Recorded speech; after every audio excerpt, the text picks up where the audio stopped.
नमस्कार दोस्तों, राजू सर के नाम से इस यूट्यूब चैनल में आपका हार्दिक स्वागत है। वीडियो की इस कड़ी के अंदर आज हम नया वीडियो लेके आए हैं कम्युनिकेबल डिजीज के बारे में।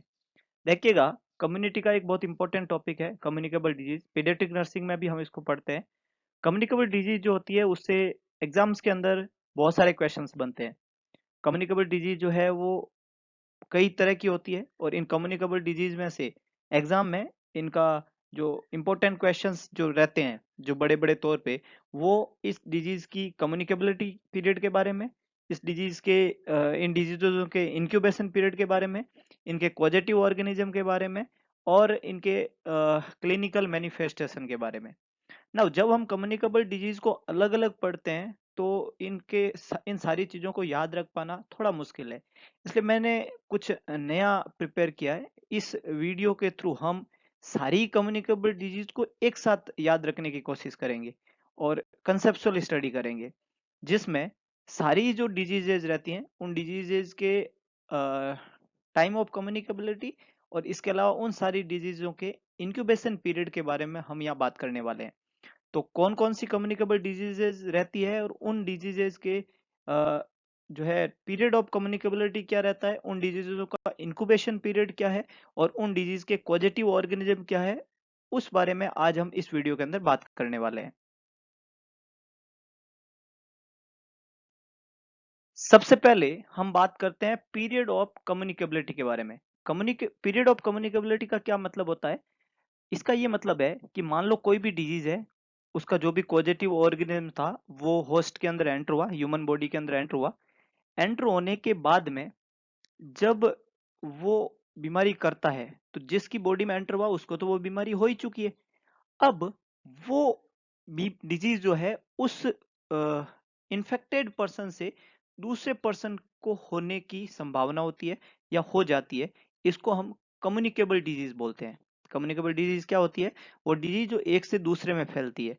तो वो डिजीज जो किसी को हुई है, किसी ह्यूमन बीइंग को हुई है, उसे दूसरे ह्यूमन बीइंग में फैलने का पीरियड कब होता है, मतलब वो कौन सा पीरियड है जिस समय वो एक से दूसरे में फैलती है।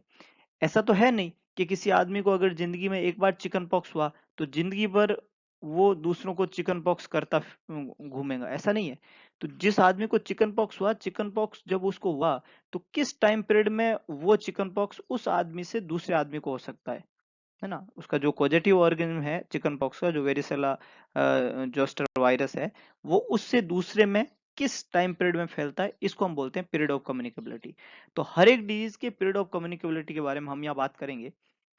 सबसे पहले चिकन पॉक्स के बारे में ही हम बात करते हैं। चिकन पॉक्स जो डिजीज रहती है उसका पीरियड ऑफ कम्युनिकेबिलिटी जो रहता है वो 1 to 2 days before to 4 to 5 days after appearance of rash. जब हम इस डिजीज को पढ़ते हैं तो इस डिजीज के ऊपर जो है वेसाइकल्स बनते हैं, रेस बनते हैं, जिनको वेसाइकल्स कहते हैं। और जो वेसाइकल बनते हैं उसके बनने के 1 से 2 दिन पहले से लेके 4 से 5 दिन बाद तक ये बीमारी जो है वो कम्युनिकेट हो सकती है। तो ये इसका कहलाता है पीरियड ऑफ कम्युनिकेबिलिटी। रेस जो है चिकन पॉक्स में जो बनते हैं उसको वेसाइकल्स बोलते हैं। वेसाइकल्स क्या होता है? तो 1 सेंटीमीटर से छोटा फ्लूइड फील्ड एलिवेटेड जो लीजन स्किन के ऊपर बनता है उसको वेसाइकल कहते हैं। और उस वेसाइकल के बनने के 1 से 2 दिन पहले से 4 से 5 दिन बाद तक चिकन पॉक्स जो है कम्युनिकेट हो सकता है। दूसरा, measles 4 days before to 5 days after appearance of rash. 4 दिन पहले से लेके 5 दिन बाद तक, 4 days before to 5 days। Measles में जो रेस बनते हैं मैक्यूल कहलाते हैं। मैक्यूल क्या होते हैं? फ्लैट लीजन स्किन के ऊपर, है ना, एलिवेटेड नहीं होता है, फ्लैट लीजन होते हैं स्किन के ऊपर जिसका डायमीटर जो होता है वो 0.5 सेंटीमीटर से कम होता है, उसको मैक्यूल कहते हैं। तो मैक्यूल रेस बनते हैं पूरी बॉडी पे मीजल्स में, और उनके बनने के 4 दिन पहले से लेके उनके बनने के 5 दिन बाद तक ये बीमारी जो है वो कम्युनिकेट हो सकती है। तीसरा है mumps, 4 to 6 days before symptom to 7 days there after. Mumps जो होती है, पैरोटिड ग्लैंड की स्वेलिंग होती है, और उसके स्वेलिंग वाले जो सिम्टम है, मम्स के जो सिम्टम है, उनके आने के 4 से 6 दिन पहले से लेके 7 दिन बाद तक इसमें पीरियड ऑफ कम्युनिकेबिलिटी रहता है। तो चिकन पॉक्स, मीजल्स मम्स और इसके साथ में एक डिजीज है रूबेला। रूबेला के अंदर जो रेस बनते हैं, उन रेस बनने जो है जो सिम्टम आते हैं, उन सिम्टम आने के 7 दिन पहले से लेके 7 दिन बाद तक, है ना, रेस जो जो बनते हैं रूबेला के अंदर भी जो है मीजल्स की तरह ही मैक्यूल टाइप के रेस बनते हैं। तो उन रेस बनने के 7 दिन पहले से लेके 7 दिन बाद तक ये डिजीज जो है वो कम्युनिकेट हो सकती है। तो चिकन पॉक्स, मीजल्स, मम्स और रूबेला, इन 4 डिजीज की हमने बात की। पीरियड ऑफ कम्युनिकेबिलिटी का जब भी सवाल बना है, सबसे ज्यादा बार इन्हीं 4 बीमारियों से आया हुआ है। देखिएगा, एक होती है गधा स्टडी और दूसरी होती है smart study. You have to focus on smart study. जो चीज आती है उसको याद रखने का कोशिश करिएगा, तब आपके सक्सेस होने के क्राइटेरिया या चांसेस जो है वो बढ़ जाते हैं। तो इन 4 डिजीज को तो याद रखना ही रखना है। हम तो और भी बीमारियों की बात करेंगे, लेकिन एग्जाम में 90% क्वेश्चन जो होता है इन्हीं 4 बीमारियों के पीरियड ऑफ कम्युनिकेबिलिटी का आता है। तो ये 4 तो आपको याद होना ही होना चाहिए। इसके अलावा डिप्थीरिया, डिप्थीरिया बीमारी जो है उसके डिजीज के शुरू होने के 14 से 28 दिन पहले का टाइम पीरियड उसका पीरियड ऑफ कम्युनिकेबिलिटी होता है। तो होने के बाद का कोई कम्युनिकेशन नहीं है, पहले होता है 14 टू 28 डेज। अगला बीमारी है pertussis, diphtheria pertussis. Pertussis 7 days after exposure to 3 week after paroxysmal phase.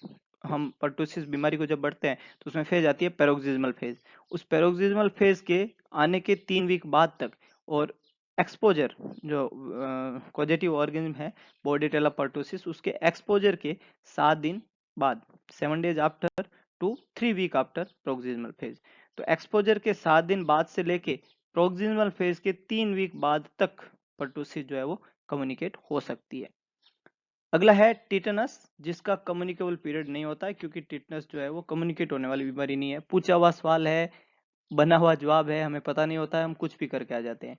लेकिन याद रखिएगा, टिटनस का कम्युनिकेबल पीरियड नहीं होता है, क्योंकि टिटनस कम्युनिकेबल पीरियड के अंदर नहीं आता है।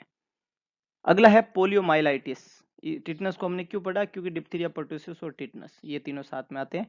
पोलियो जो है उसके सिम्टम के शुरू होने के 7 से 10 दिन पहले से लेके शुरू होने के बाद तक, सिम्टम के शुरू होने से 7 से 10 दिन पहले से लेके शुरू होने के बाद तक, सिम्टम के शुरू होने के बाद तक ये कम्युनिकेट हो सकता है, पोलियो बीमारी, पोलियो माइलाइटिस। एंड इन्फ्लुएंजा 1 से 2 दिन पहले से लेके 1 से 2 दिन बाद तक। तो ये कुछ इंपॉर्टेंट डिजीज थी जिनके कम्युनिकेबल पीरियड के बारे में हमने यहाँ पे बात किया। चिकन पॉक्स, मीजल्स, मम्स और रूबेला, एमएमआर। चिकन पॉक्स और एमएमआर सबसे ज्यादा पूछा गया है। डिप्थीरिया, पर्टूसिस, टिटनस, डीपीटी और पोलियो और इन्फ्लुएंजा, इन सब बीमारियों के पीरियड ऑफ कम्युनिकेबिलिटी के बारे में हमने बात की। पीरियड ऑफ कम्युनिकेबिलिटी क्या है, तो ये सारी कम्युनिकेबल डिजीज है। कम्युनिकेबल डिजीज का मतलब होता है एक से दूसरे में फैलना, और पीरियड का मतलब होता है ये वो टाइम पीरियड है जिसके दौरान ये बीमारी एक से दूसरे में जाती है। तो इस टाइम पीरियड के दौरान इन सारी बीमारियों वाले पेशेंट को हमें आइसोलेट करके रखना होता है, ताकि हम इस बीमारी को दूसरे में होने से जो है बचा बचा सके, या दूसरे लोगों का इन बीमारियों से बचाव किया जा सके। अगली है incubation period of common diseases. जितनी भी कम्युनिकेबल डिजीज है उनमें कुछ कॉमन बीमारियों के इंक्यूबेशन पीरियड की और पॉजिटिव ऑर्गेनिज्म की हम यहाँ बात करेंगे। इंक्यूबेशन पीरियड क्या होता है, सबसे पहले इंपॉर्टेंट बात जो सबसे ज्यादा बार एग्जाम में पूछा हुआ सवाल है। तो किसी भी डिजीज या पॉजिटिव ऑर्गेनिज्म के बॉडी में एंटर होने से लेके क्लिनिकल साइन एंड सिम्टम के अपियर होने तक का जो फेज रहता है उसको इंक्यूबेशन पीरियड कहते हैं। इंक्यूबेशन पीरियड वो पीरियड है जिस पीरियड में, वो पीरियड है, कोई भी पीरियड का मतलब होता है यहाँ से लेके वहां तक। तो ये वो टाइम पीरियड है जिसमें किसी जो है इंडिविजुअल की बॉडी में पॉजिटिव ऑर्गेनिज्म की एंट्री होती है।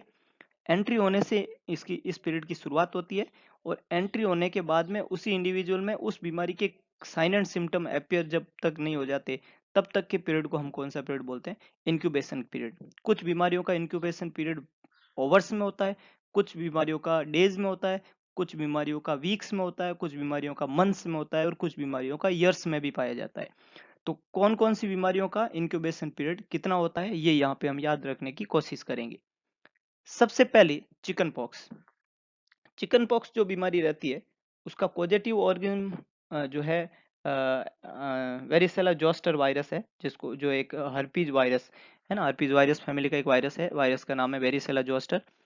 इस बीमारी का इंक्यूबेशन पीरियड सबसे ज्यादा बार एग्जाम में पूछा हुआ है, और इसका जवाब है 14 से 16 दिन। चिकन पॉक्स जो बीमारी है उसका इंक्यूबेशन पीरियड एग्जाम में सबसे ज्यादा बार पूछा हुआ है। चिकन पॉक्स बीमारी का पॉजिटिव ऑर्गेनिज्म जो है वो हर्पीज जोस्टर वायरस है। कौन सा वायरस है, हर्पीज जोस्टर। इसका कॉजेटिव ऑर्गेनिज्म हम लिख सकते हैं यहाँ पे herpes zoster, sorry varicella zoster, है ना। Herpes zoster is a disease, varicella zoster, varicella zoster, ये इसका कॉजेटिव ऑर्गेनिज्म चिकन पॉक्स का। दूसरी बीमारी मीजल्स, कम्युनिकेबल पीरियड जो है इसका, सॉरी इंक्यूबेशन पीरियड जो है इसका 10 to 14 डेज है। मीजल्स, मीजल्स का पॉजिटिव ऑर्गन है रूबियोला, है ना। आरएनए रूबियोला मीजल्स का वायरस है, और पैरामिक्सो वायरस जो कि एक आरएनए वायरस है, तो इसका positive organism paramyxo, paramyxo virus, measles और रूबियोला वायरस भी कहते हैं, rubeola, rubeola, paramyxo virus is the causative organism. Incubation period है 10 से 14 दिन, 10 से 14 दिन ही कम्युनिकेशन पीरियड रहता है टाइफाइड फीवर का। साथ साथ में याद रखना थोड़ा आसान है। तो मीजल्स और टाइफाइड दोनों का कम्युनिकेशन इंक्यूबेशन पीरियड, सॉरी दोनों का इंक्यूबेशन पीरियड जो है वो सेम है।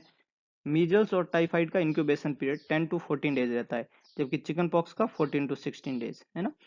टाइफाइड फीवर जो होता है, मीजल्स जो है वो तो एक वायरल डिजीज है, टाइफाइड फीवर जो रहता है वो एक बैक्टीरियल डिजीज है, और पॉजिटिव ऑर्गेनिज्म इसका रहता है साल्मोनेला टाइफी, है ना। पॉजिटिव ऑर्गेनिज्म में रहता है साल्मोनेला, साल्मोनेला टाइफी, ये इसका पॉजिटिव ऑर्गेनिज्म है टाइफाइड फीवर का।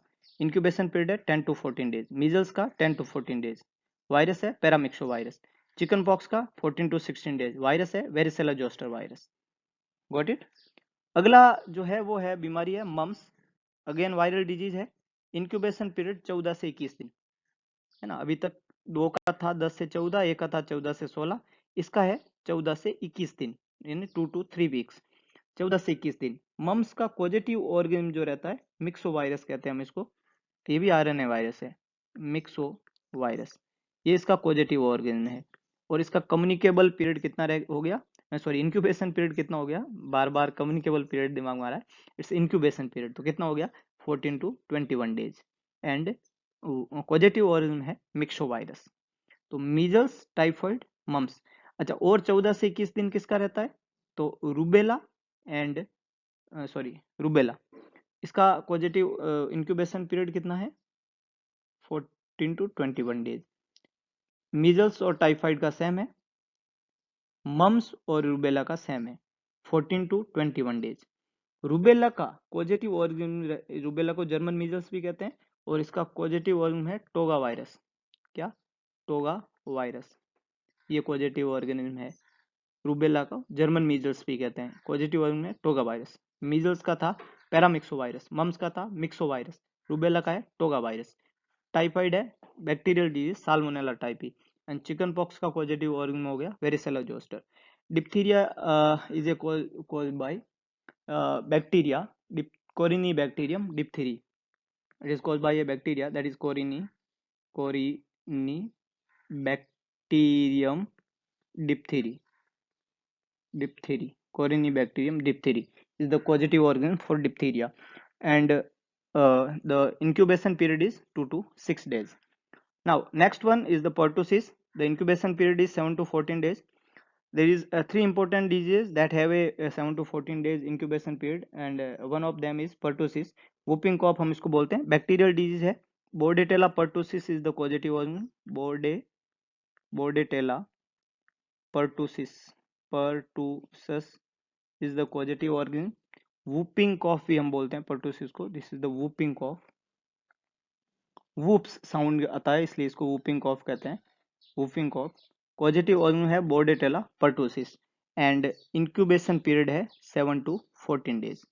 First one is chicken pox 14 to 16, measles and typhoid 10 to 14, mumps and rubella 14 to 21 days, diphtheria have 2 to 6 days, and pertussis have 7 to 14 days. 3 is the viral disease, measles, mumps and rubella. One is paramyxo, one is myxo, and one is toga virus. 3 is bacterial, typhoid, salmonella typhi, diphtheria, corynebacterium diphtheria, and pertussis, bordetella pertussis. And chickenpox is also a viral disease. Varicella zoster is the causative organ.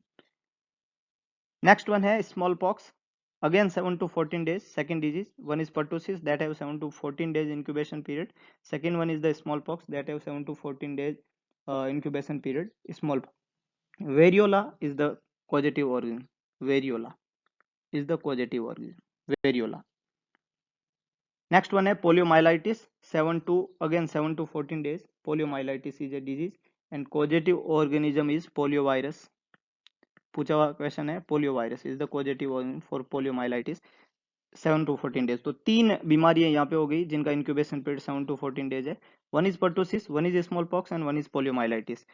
Pertussis is a bacterial disease, small pox is a viral disease. Eradicate हो चुका है 1980 के अंदर world wide से small pox, लेकिन इसका positive organ था variola.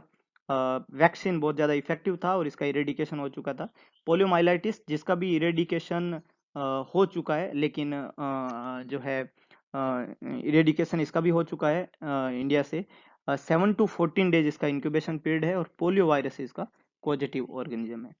तो chicken pox, measles, typhoid and mumps, rubella, diphtheria, pertussis, small pox and poliomyelitis. Next one is tetanus, is a bacterial disease. 6 to 10 days is the incubation period. कॉर्नी tetanus जो है Clostridium tetani is a causative organism. Bacterial disease है Clostridium tetani is the causative organism for tetanus. It's a bacterial disease. Clostridium tetani and incubation period is 6 to 10 days. तो जितनी भी incubation period, the period from the entering of any virus or bacteria or any causative organism into the human being or into the body and appearance of clinical sign and symptom, उस time period को हम incubation period कहते हैं. और जितनी भी disease के incubation period important बनते हैं उनमें ये कुछ खास डिजीज है जिनके इंक्यूबेशन पीरियड आपको याद रखना है. For chicken pox is to 14 to 16 days. For measles 10 to 14 days. For typhoid fever 10 to 14 days. For mumps 14 to 21 days. For rubella 14 to 21 days. For diphtheria 2 to 6 days. For pertussis 7 to 14. Smallpox 7 to 14 and polio 7 to 14. Tetanus have 6 to 10 days incubation period. The smallest incubation period is influenza, है ना. One is cholera that have 1 to 2 days incubation period. Cholera जो disease है जिसका outbreak जो है वो हुआ था, विब्रियो कोलेरी इसका पॉजिटिव ऑर्गेनिज्म है. It's a bacterial vibrio cholerae, bacteria vibrio cholerae. और इंक्यूबेशन पीरियड जो है इसका रहता है 1 to 2 days. The smallest incubation period is influenza 18 to 72 hours. 18 से 72 घंटे सबसे कम इंक्यूबेशन पीरियड वाला डिजीज रहता है influenza. Orthomyxovirus is the causative origin. Orthomyxovirus ये इसका पॉजिटिव ऑर्गेनिज्म है और सबसे स्मॉलेस्ट इंक्यूबेशन पीरियड होता है इन्फ्लुएंजा का. ऑर्थोमिक्सोवायरस इज द पॉजिटिव ऑर्गेनिज्म. तो दो बातें हमने यहाँ पे साथ में पढ़ा है, इंक्यूबेशन पीरियड और पॉजिटिव ऑर्गेनिज्म. मैं एक बार रिवाइज कर रहा हूँ आपको. Chicken pox 14 to 16 days. Varicella zoster is the causative organism. Measles 10 to 14 days. Paramyxovirus is the causative organism. Typhoid fever 10 to 14 days. Salmonella typhi is the bacterial disease is the causative organism. Mumps 14 to 21 days. Myxovirus is a viral disease. Rubella 14 to 21 days. Toga virus is the causative organism. Diphtheria 2 to 6 days. Corynebacterium diphtheria that is a bacterial disease is the causative organism. Pertussis 7 to 14 days. Bordetella pertussis is the causative organism is the bacteria. Smallpox variola is the viral disease. Variola is the causative organism. 7 to 14 days is the incubation period. Poliomyelitis, poliovirus is the causative organism. 7 to 14 days is the incubation period. Tetanus 6 to 10 days is the incubation period. Clostridium tetani that is the bacteria, it's a bacterial disease. Cholera 1 to 2 days.